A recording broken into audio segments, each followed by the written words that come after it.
Chapter 15. Concentrate on Wrangel.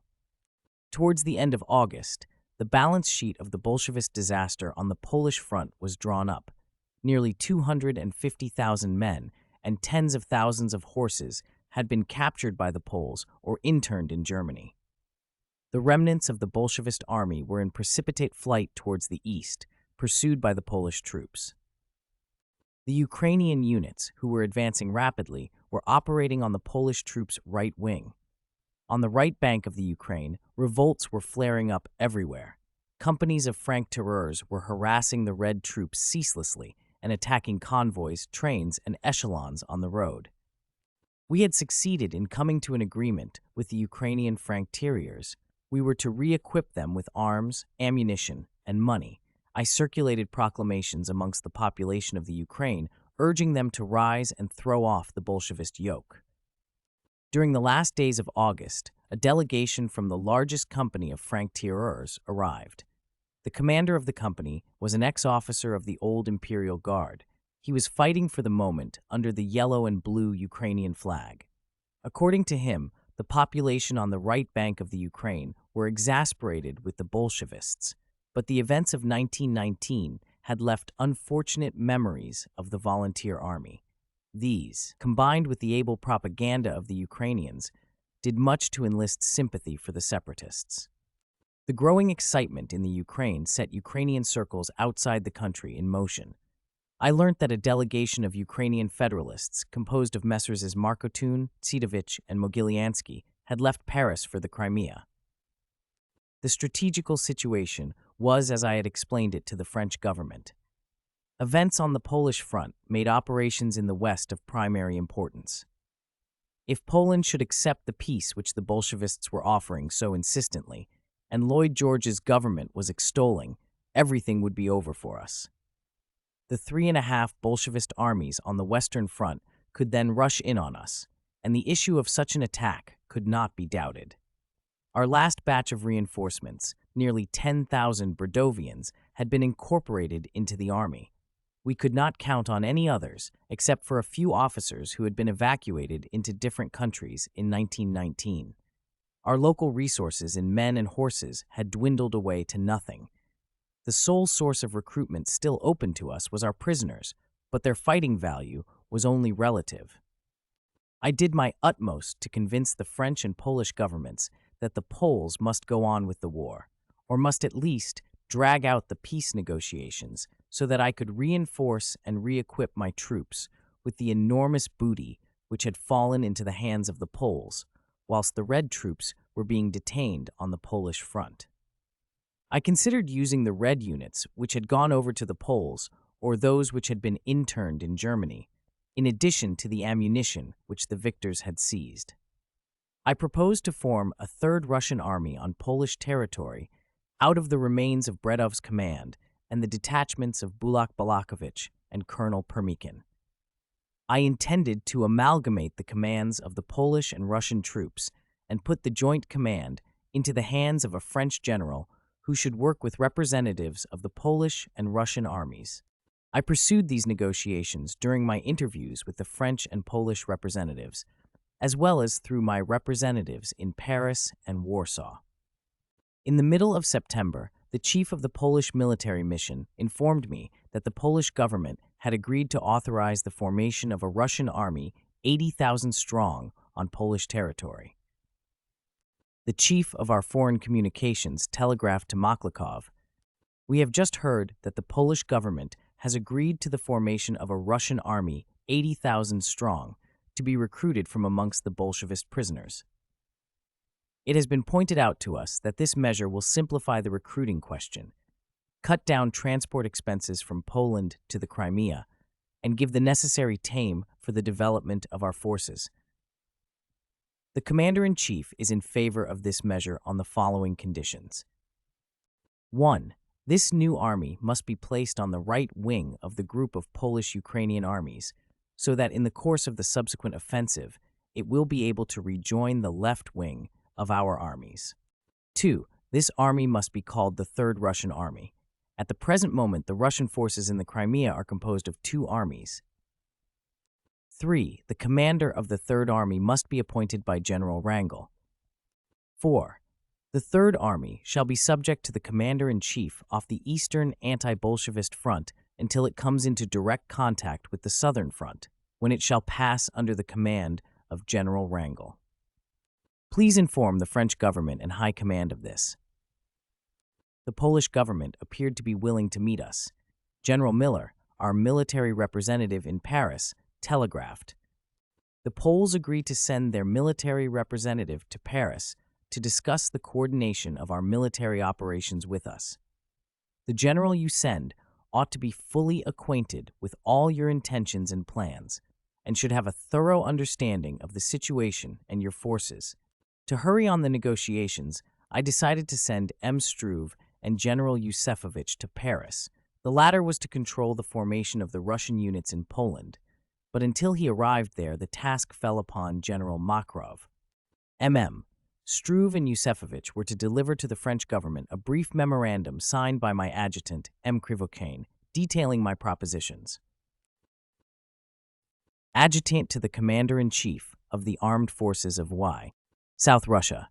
Sebastopol, September 15, 1920. Confidential. When Poland's luck suddenly changed, the Russian army was engaged in an attempt to liberate northern Caucasia. The enemy had concentrated huge forces against our expeditionary force in the Kuban.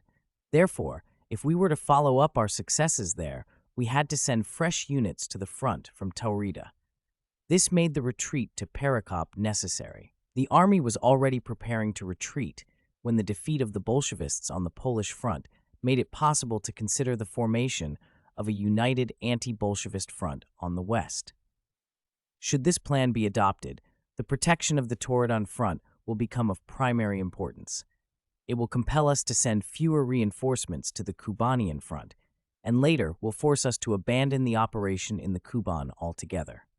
Our expeditionary force, whilst still on Kubanian territory, was ordered to send troops into the Crimea. It came back not only unreduced, but with its effective force considerably increased. Later on, the Russian army will prepare an offensive, but there can be no hope of a decisive success unless the operation is undertaken in cooperation with the other anti-Bolshevist forces. Such cooperative actions are only possible by agreement. The amalgamation of the Ukrainian troops and the Polish army is already an accomplished fact. For our part, a military convention with the Ukrainian army is in course of preparation. The time is now ripe for the Russian and Polish armies to cooperate. Every subsequent success, every step forward, can result only from the formation of a common front. And here, France assumes a dominating position. The safety of Warsaw, the very independence of Poland on the one hand, and the recognition of the South Russian government, and the help which has been given in the re-equipment of the Russian army on the other, are the facts which make it obvious that the two armies will freely consent to cooperate against the Bolshevists under the command of a French general, provided that he works with representatives of the two anti-Bolshevist armies.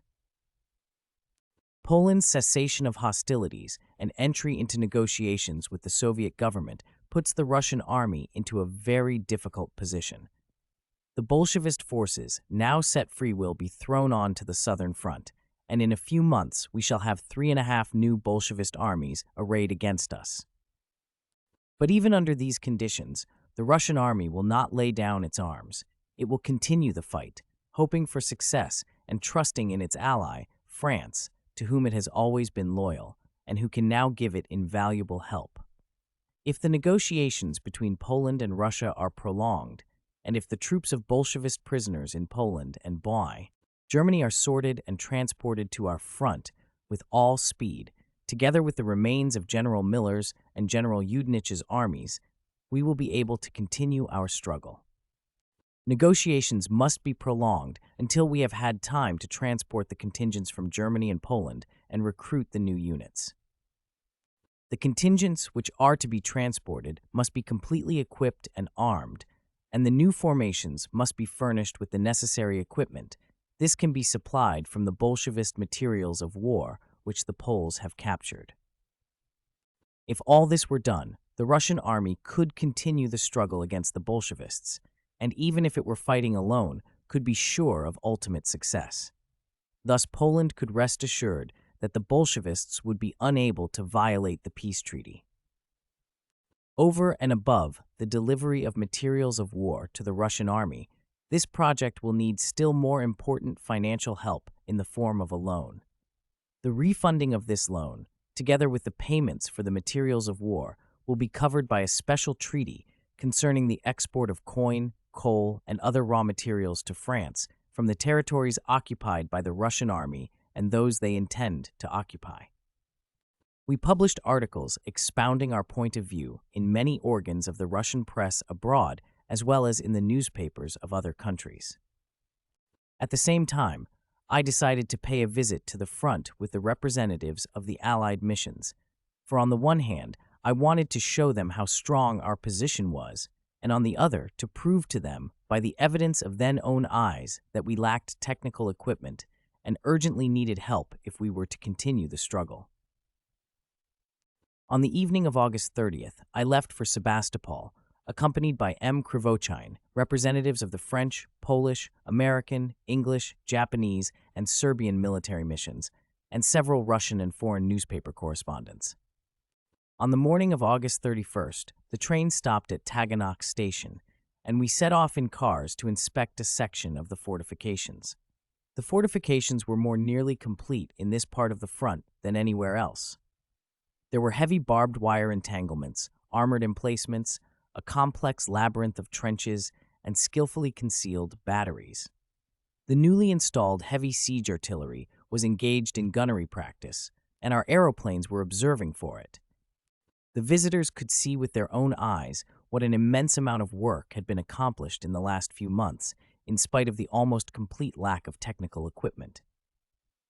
When we returned to the train, we went on as far as Akhimovka Station, and there inspected the aviation park and General Babiev's splendid Kuban division, which was here in reserve. Our squadron of aeroplanes, under the direction of General Kachov, a bold pilot, executed a series of brilliant aerial maneuvers, which were all the more remarkable because most of the machines were in a very bad state of repair, and only the incomparable boldness of the Russian officer made up for the deficiencies of his material. When the flying was over, the military agents gathered round the intrepid airmen and expressed their admiration. General Tkachov reported that most of the machines were absolutely worn out, and that if we did not receive new ones very soon, our Air Force would become powerless. I took the opportunity to mention the efforts I had made to obtain some new aeroplanes and the insurmountable obstacles I had met with, not only from our enemies. For example, the aeroplanes I had bought after the greatest difficulty in a certain State one had been destroyed by mistake by one of the foreign commissions of control. The representative of the English military mission, the sympathetic Colonel Walsh, blushed furiously at these words. General Babiev's division marched past in excellent order. After the review, the Cossacks showed off their horsemanship, Jigitovka, and their skill completely captivated the foreign visitors. In the evening, we reached Melitopol and joined the general staff of the First Army. Its chief, General Dostovalov, gave us a short explanation of the general position and informed us of the catastrophes which had dogged General Kutupov's troops in northern Taurida. After supper, we returned to outtrain and left for Fedorovka Station. From there, we went by car to Kronsfeld Colony on the morning of September 1st. Here we inspected Kornilov's division, which was being held in reserve at the disposal of the commander of the army. The ranks stretched from one end of the huge square to the other. An altar had been erected in the middle of the square, and the priests in glittering robes were performing their offices. The religious canticles soared up into the peaceful autumn air, and far up, a hovering lark mingled his song with them. The faces of the soldiers were tanned and weather-beaten, their boots scorched and worn out, their shirts discolored and threadbare. Many of the men even lacked shirts altogether, and were wearing woolen vests instead. There was one soldier dressed in a patterned cretonne shirt with canvas shoulder pieces, old khaki trousers, and yellow English half-boots. Another had no trousers at all, and was wearing nothing but a pair of woolen drawers. The terrible destitution of the troops simply leapt to the eyes. But with what care they had repaired their old garments, polished up their arms, and dressed their ranks. After the Te Deum, I presented the 1st Kornilov Regiment with the Kornilovian flag, which had belonged to the 1st Battalion to be named after General Kornilov. This flag, which had been preserved by an officer who had recently escaped from Bolshevist territory, was regarded as a precious relic by the regiment. The units marched past. The ranks passed by, one after the other, all beautifully straight, the men's steps firm and vigorous, their faces contented and cheerful. It seemed as if they were the regiments of old Russia resurrected from the tomb. After the parade, the divisional commander offered us dinner in the village. During the meal, I complimented the representatives of the Allied powers in the name of the Russian army. In their reply, the foreign representatives expressed their sincere sympathy with us and their desire to come to our help. These military men, delighted with everything they had just seen, had ceased to be politicians for a moment. After dinner, we went out to inspect the positions which Markov's and Drozdovsky's reserve divisions were occupying. We found the same appalling want, the same gallant resemblance to the old Russian regiments, the same confident, steady manner. We returned to our train late in the evening. During the night, M. Krivachin, the Allied representatives, and the foreign correspondents left for Sebastopol, whilst I went on to Yushin Station. From there, I went by car, on September 2nd, to inspect the positions held by the 2nd Army Corps. The regiments of the 2nd Army Corps had been severely tried during the fighting under Kakhovka and had recently been reinforced by units from Bredov's command and by reservists. As a result, they were still only imperfectly amalgamated, and then external appearance could not be compared with that of the regiments of the 1st Army Corps. But they were in a quiet and confident frame of mind.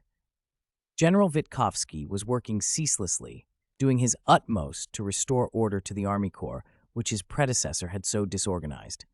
On September 5th, I returned to Sebastopol. As our troops had evacuated the Kuban, the enemy could use some of their troops, which were thereby set free, for work on the Crimean front. New units were arriving from Caucasia and the interior of Russia and making for different sections of our front. The Red Group on the right bank of the Dnieper, under the command of Comrade Eidemann, had received the title of the 6th Army. Its general staff had arrived quite complete from the Northern Front. The 6th Army was made up of the 1st, 3rd, 13th from Pskov, 46th, and 52nd Divisions of sharpshooters, and Comrade Goff's Cavalry Brigade. The 2nd Cavalry Army, under the command of the ex-Voiskovoy Starchma III Mironov, was also operating on the right bank of the Dnieper. It was made up of the 2nd, 16th, and 21st Cavalry Divisions and a special mounted brigade. The 7th and the 2nd Cavalry Armies numbered 15,000 bayonets and 6,000 sabers altogether. The 13th Soviet Army was still operating on General Kutupov's front. It numbered 30,000 bayonets and 7,000 sabers. The 7th, 13th, and 2nd Cavalry Armies together numbered 45,000 bayonets and 13,000 sabers. On September 1st, our effective forces did not exceed 25,000 bayonets and 8,000 sabers. Having undertaken an operation in the west, we had first to fight the Reds on the northern and eastern sections of the front, and thus free ourselves for an operation on the other side of the Dnieper. I decided to let the mounted troops of the Don Army Corps strike a blow and attempt to envelop the left flank of the 13th Soviet Army.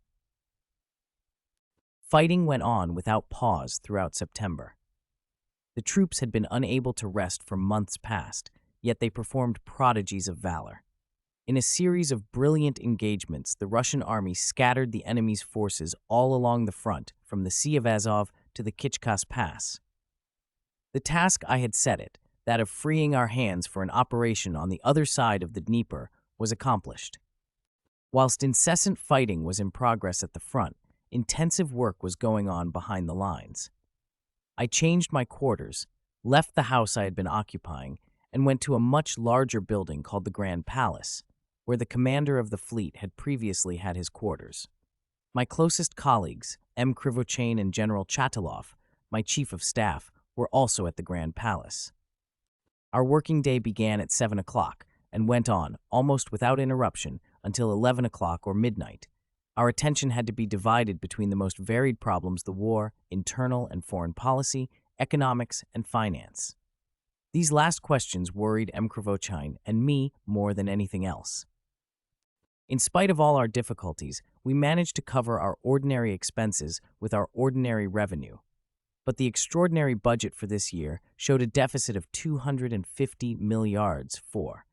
It is true that, because of the depreciation of the ruble, this figure was less considerable than it seemed, but nevertheless, it was still very large. The Crimea was poor in local resources, and certainly could not support the entire machinery and personnel of a huge army.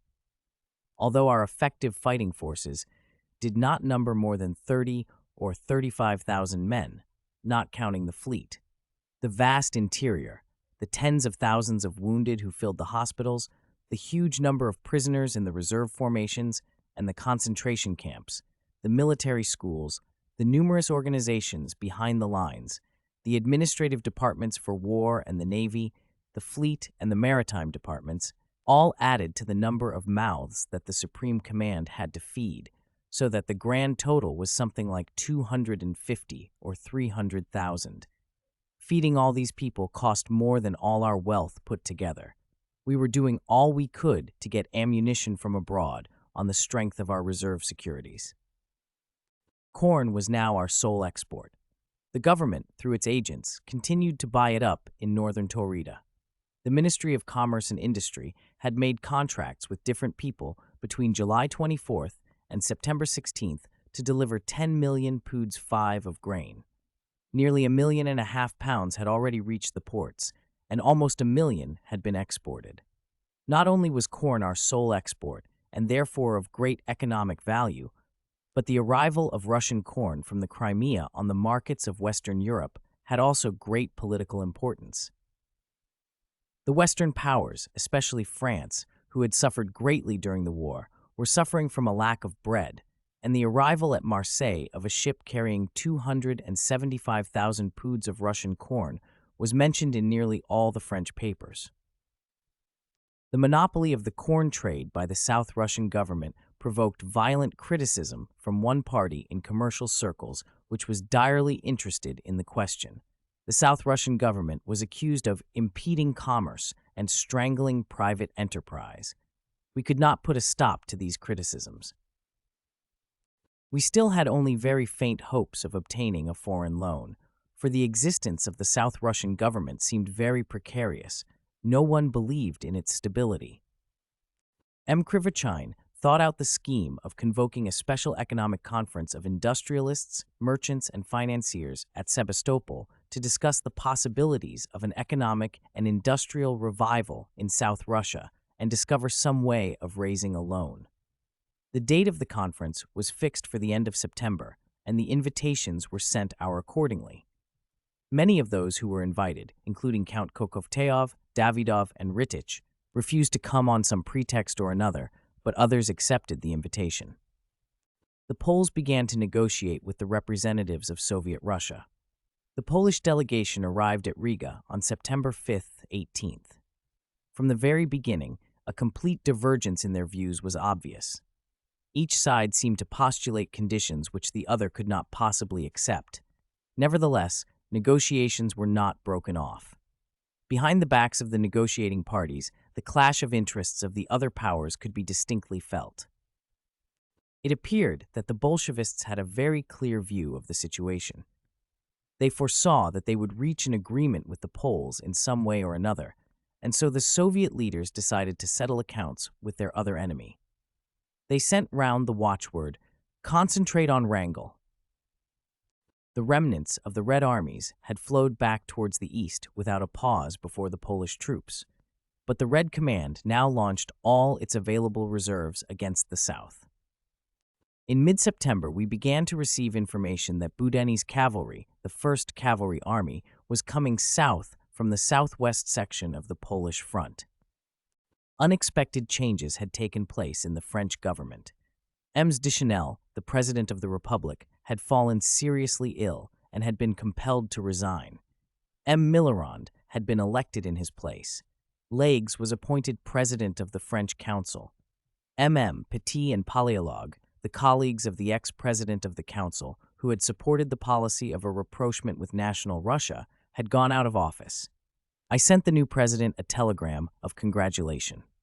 On September 20th, I went to Melitopol for a few hours and conferred with Generals Kutupov and Drutsenko. The preparations for the expedition across the Dnieper had been completed, and the operation was due to begin on September 25th. On my return journey to Sebastopol, I escaped falling a victim to a plot by the purest accident. A quarter of an hour before my train was due, a mine had been discovered. A peasant had been mowing the grass near the railroad and had noticed an electric cable. He had had time to communicate with the signal box on the line, and my train had been held up at the nearest station at Tapteving. The detachment of sappers who were rushed to the spot uncovered a mine of considerable size. If the criminals had been able to carry out their plan, there would not have been much left of our train. Unfortunately, the criminals escaped. A most thorough inquiry was held, and it was established that a certain Stefanovich Stevenson knew something of the crime. He was arrested, but escaped from prison a few days later. A delegation from the National Ukrainian Party arrived in the Crimea. It consisted of its president, Markotun, its secretary, General Tsidovich, and a member of the party, one Mogilyansky. The National Ukrainian Party was hostile to Petliora's separatist policy. It was spreading the idea of Russian unity with local autonomy for the Ukraine.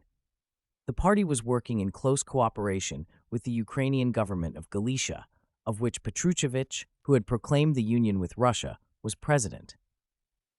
The National Ukrainian Party had no real strength, but it was sympathetic to us and had a few connections in the Ukraine and some in France. These could be used to counterbalance the Ukrainian separatists. Therefore, I made a point of showing the greatest attention to the delegation. I received it in the presence of M. Krivochin, M. Struve, the chief of the Ministry of Foreign Affairs, and General Chatalov, my chief of staff. I expressed my complete agreement with its principles as explained by the delegation, and declared that I based my whole policy on the union of all the Russian forces which were in arms against Bolshevism, and that I was ready to support the formation of autonomous national units on the same lines as those adopted in my agreement with the Cossacks. The party also received some material help. On September 18th, the Atamans of the Don, Kuban, Terek, and Astrakhan organized a banquet in honor of the Ukrainian party on the premises of the Siemens Club. The Ataman of the Don, in the name of the Cossacks, welcomed the Ukrainian delegation, which was a personification of the idea of union under Russia, the mother of them all. He led a cheer for Russia. M. Markotun, replying, emphasized the fatal character of the separatist tendencies which those foreigners who desired the partitioning of Russia were supporting. He dwelt on the results which the South Russian government had obtained since it had abandoned its uncompromising attitude towards the different nationalities of Greater Russia, and had achieved the union of all the Russian forces in their struggle against the common enemy. In conclusion, he gave the toast of the Commander-in-Chief. I replied to both speakers. In my speech, I pointed out that Bolshevism was a menace not only to Russia, but to the whole world. To the Bolshevists, Russia was nothing but a funeral pile, with the help of which they hoped to set alight the whole of Europe. In our struggle for the cause of Russia, we were saving Europe, and Poland owed her recent overwhelming victory largely to us.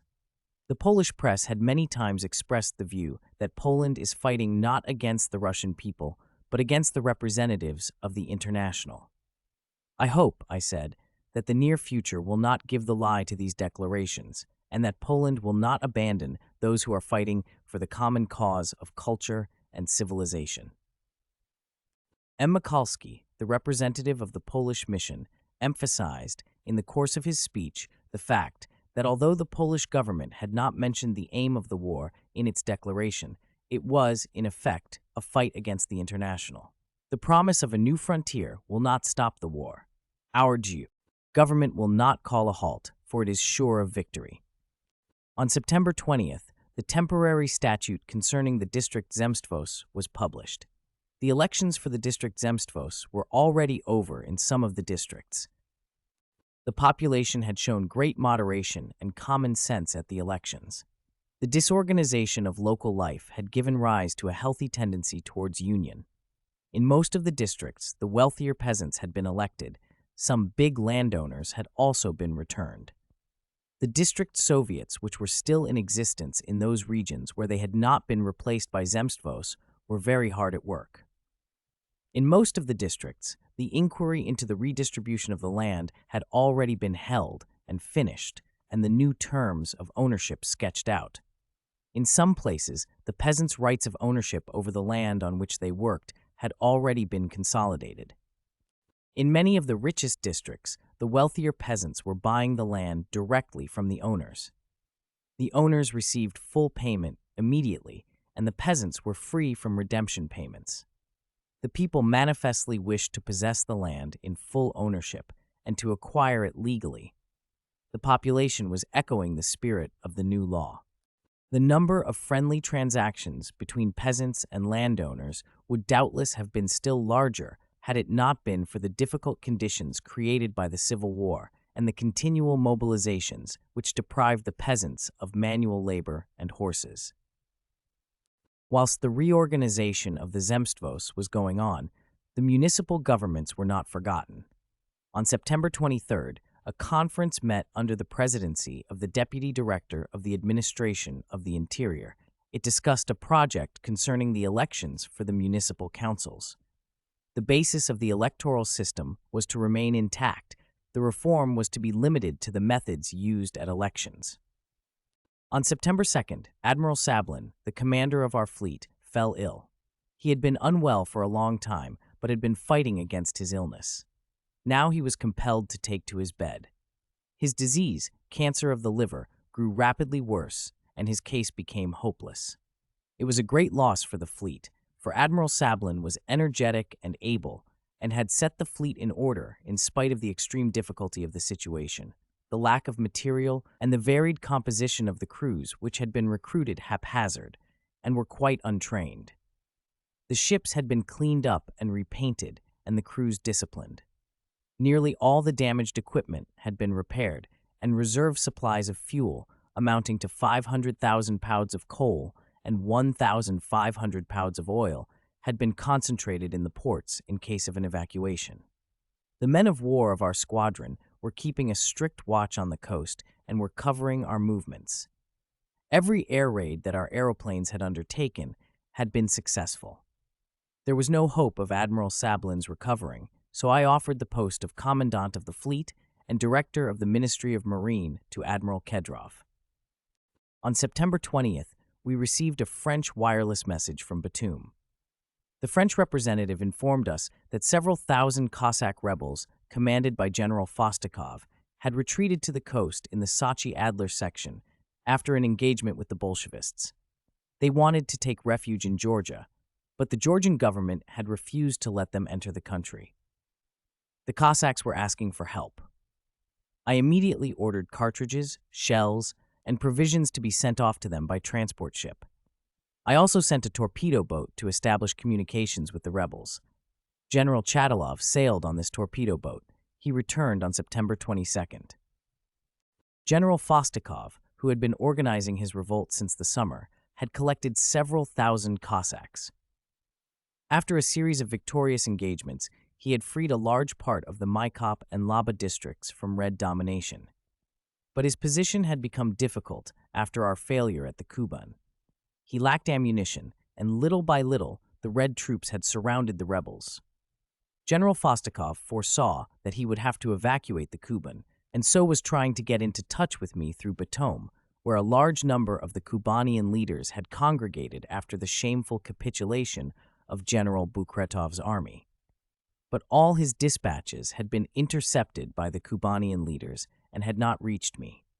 Finally, General Fostikov learnt from a Bolshevist newspaper, which he had picked up at the front, that France had recognized the South Russian government, and so he had attempted to get into touch with me through the French representative at Batum. This time I had received his dispatch. Recently, General Fostikov had been entirely surrounded by the Bolshevists and had been suffering from a terrible shortage of ammunition, so he had decided to retreat to Georgia. He had persuaded all the Cossacks who had wanted to go back to their own homes to give up the idea and retreat with the others, a detachment of 2,000 men, into the Sochi area. He was having difficulty in holding out there. He had used up nearly all his provisions and ammunition. The Georgians had refused to let the Cossacks march through their territory. Immediate help was necessary. Unfortunately, a storm was raging, which made it impossible for the transport ship to leave. A few days later, the man-of-war set out alone. In the meantime, a wireless message arrived announcing that the Cossacks had retreated to Georgia under pressure from the Reds. The Georgian troops had surrounded and disarmed them. The Reds were demanding their extradition. I ordered the torpedo boat, which was escorting the transport ship, to embark the Cossacks, cost what it might. Should the Georgians put up any opposition, it was not to hesitate to open fire on them. At first, the Georgians answered with a summary refusal to allow the troops to embark. After long drawn-out negotiations, we arrived at a compromise. The Georgians feared the Bolshevists and would only agree to the embarkation of the Cossacks on condition that we pretended to use armed force. The torpedo boat hurled a few torpedoes into space, the Georgian detachment retreated, and the Cossacks came on board. I ordered General Fostikov's detachment of nearly 2,000 men to be landed at Feodosia, where the Cossacks were given rest, clothes, and ammunition, which would enable them to be sent to the front again later on.